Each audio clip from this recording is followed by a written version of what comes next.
Selamat siang para netizen dimanapun kita berada, salam inspirasi bagi kita semua ya. Menarik memang begitu ya. Bawaslu ya mengatakan kepala desa harus netral di pemilu di 2024. Wow ya. Setelah Pak Ganjar tidak datang di acara abdesi begitu ya. Kok tiba-tiba ya Bawaslu kok seperti ini begitu ya. Karena di pertemuan abdesi itu begitu bahwa begitu banyak mempertanyakan begitu ya. Dan banyak bertanya dan disambut luar biasa Anies Baswedan di situ begitu, bahkan diteriaki presiden begitu. Dengan seperti ini, apakah Bawaslu mau ikut-ikutan begitu ya, dan sudah mengeluarkan statement begitu ya? Kepala desa harus netral di pemilu di 2024 ya. Yel-yel Anies Baswedan sudah menggeba begitu ya. Anies presiden di acara abdesi di Bandung, di Jambi begitu ya, dan Pak Ganjar tidak hadir di situ. Ya, gara-gara Ganjar tidak hadir, Bawaslu kok bisa ngomong seperti ini begitu. Kacau begitu ya. Tetapi mari kita baca terlebih dahulu komentar-komentar netizen seperti ini. Ini komentar-komentar dari netizen gara-gara Ganjar tidak hadir di acara adepsi. Wow, ya kok sebegitu ngerinya begitu ya. Bawaslu mestinya ngomong presiden harus netral dan tidak boleh dan dilarang ya, keras ya, ikut cawi-cawi kepada salah satu capres. Berani kagak Bawaslu? Ya tidak berani, mana mungkin begitu ya. Pada hakikatnya kan Bawaslu itu seolah-olah ya banyak yang dibantu begitu. Pak Ganjar dibantu, bisa saja dibantu Bawaslu sana sini begitu ya. Karena menurut saya pribadi dugaan-dugaan seperti kok seolah-olah ya kepada Anies Baswedan saja yang kemudian seolah-olah salah ditegur sana sini begitu ya. Presiden sama menteri aja nggak netral, kok malah kepala desa yang disuruh netral dalam pemilu. Aturan itu harus tegak lurus dari atas ke bawah begitu ya.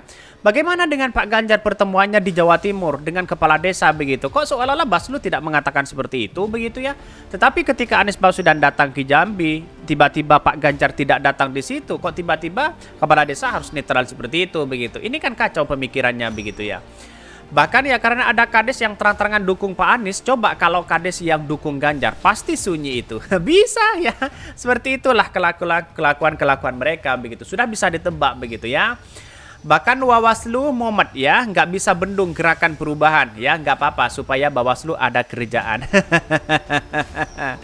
Jadi sudah kena tampol begitu ya dari masyarakat begitu ya. Sekarang masyarakat publik tidak sebodoh apa yang disampaikan Bawaslu begitu ya. Bahkan Bawaslu gerombolan orang-orang yang bermartabat atau tugas negara yang dibebankan padanya ya. Hadir di waktu masa kerja kamu cari maki, nggak hadir dicaci maki. Dasar emang. Ini banyak sekali pro dan kontra begitu ya. Jadi ada apa begitu kan ya. Saya kira bahwa Bawaslu itu seharusnya netral di situ begitu kan. Gara-gara Pak Ganjar tidak datang di abdesi Jambi, tiba-tiba kepala desa harus netral begitu. Pret. Jangan Bawaslu didapat telepon dari kakak pembina buzzer ya. Bawaslu reda stres. Ini banyak sekali komentar-komentar dari netizen begitu kan. Di satu sisi kenapa kok Anies Baswedan selalu yang diawasi begitu kan.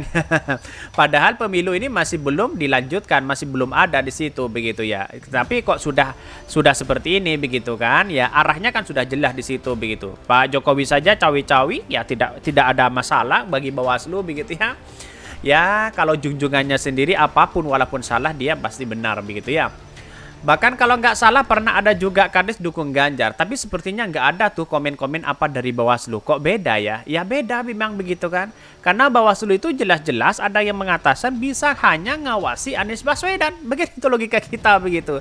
Jadi bagaimana Pak Ganjar di Jawa Timur bertemu dengan kepala desa santai-santai aja, di Bogor santai-santai aja begitu, maaf ya di Jawa Barat begitu ya santai-santai aja mereka begitu. Kenapa? Ya ketika Anies Baswedan datang di abdesi Jambi dengan Pak Prabowo, karena Pak Ganjar tidak datang muncullah spekulasi ini begitu kan. Ini kan kacau begitu. Tetapi mari kita baca terlebih dahulu beritanya seperti ini. Ini beritanya Bawaslu menyebutkan kepala desa harus netral di pemilu di 2024. Ini dikutip dari Kompas TV. Anggota Bawaslu RI Toto Haryono menegaskan seluruh kepala desa harus netral dalam pemilu di 2024 ya. Bagaimana dengan menteri hari ini? Bagaimana dengan Pak Jokowi hari ini begitu kan? Kok tidak mengatakan netral begitu? Ia pun meminta kepala desa tak menjadi pelaksana kampanye bakal caleg dan bakal cawapresnya. Bahkan kepala desa dilarang ikut sebagai pelaksana kampanye. Harus netral sebagai kepala desa, ya kata Toto dalam rapat kerja nasional Asosiasi Pemerintah Desa seluruh Indonesia. Bahkan di satu sisi ya dia juga mengingatkan kepala desa untuk tidak memberikan keputusan yang merugikan atau menguntungkan salah satu peserta pemilu dalam masa kampanye. Bahkan ya kepala desa juga dilarang memberikan keputusan yang berpihak yang merugikan atau menguntungkan salah satu serta pemilu dalam masa kampanye itu. Saya setuju dengan pendapat itu, tapi saya rasa ya bagaimana pertemuan dengan Pak Ganjar itu kok tidak muncul narasi-narasi itu begitu ya. Seolah-olah muncul ya ada apa begitu dengan narasi-narasi bahwa himbauan dan sebagainya begitu kan. Coba bayangkan kalau Pak Ganjar ketemu kepala desa, apakah Bawaslu pernah menghimbau seperti itu? Ya, coba Anies Baswedan ketemu dengan kepala desa saja begitu di situ begitu ya. Pasti digoreng habis-habisan oleh mereka begitu ya. Hanya TNI saja menurunkan baliho Ganjar saja, wah ini memberikan statement ya Bawaslu situ akan mengusut sana sini begitu kan ya. Bahkan ya, Toto mengajak seluruh kepala desa untuk membantu pengawasan pemilu dalam menyukseskan peraturan kampanye kepada masyarakat. Bahkan kepala desa dan pengawas pemilu harus saling mendukung dan melakukan sosialisasi ya, dan tidak harus ya, dan apa yang harus dan apa yang tidak harus dilakukan pada saat kampanye.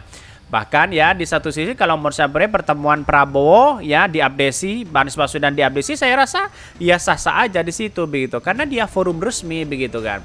Jadi artinya apa? Artinya selama ini kok seolah-olah ada sesuatu yang kemudian ya ketika Anies Baswedan datang di abdesi disambut luar biasa, diteriaki presiden di situ begitu kan, muncullah berita begitu kan.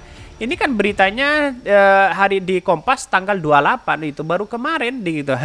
Jadi artinya apa? Artinya ya oke lah dengan pendapat itu tidak menjadi masalah. Coba bayangkan kalau Pak Ganjar ada acara apa-apa, coba statementnya itu munculkan ke media begitu kan ya. Ya walaupun secara umum mengatakan seperti itu ya sah saja sebagai seorang Bawaslu, tapi perlu diingat bahwa rakyat sekarang kan sudah cerdas begitu kan hari ini begitu, tidak bisa ya dibohongi dengan berbagai hal. Tapi pernyataan dari Bawaslu ini seolah-olah ya di satu sisi ingin nampar apa yang dilakukan Anies Baswedan karena ditiaki presiden begitu. Bagaimana mungkin? Karena sudah ditahan begitu ya. Maaf, jangan katakan Anies presiden ya. Jangan ungkapkan di situ ya. Ini forum resmi, ada Bawaslu di belakang begitu kan katanya begitu ya.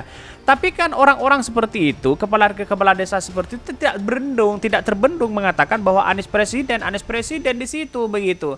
Inilah kalau kehendak hati rakyat begitu ya, yang kemudian ya melalui aspirasi masyarakat ya kepada kepala desa, akhirnya kepala desa menyampaikan bahwa Anies Baswedan layak menjadi seorang presiden begitu kan. Tidak terbendung lagi ucapan-ucapan itu begitu. Teriakan-teriakan itu Anies presiden. Mungkin itu yang kami sampaikan tentang turut channel Hodari Podcast Rakyat ini, karena ada berita-berita menarik dan viral setiap harinya. Salam para netizen, salam inspirasi bagi kita semua. Jangan lupa di subscribe channel YouTube Hodari Podcast Rakyat ini.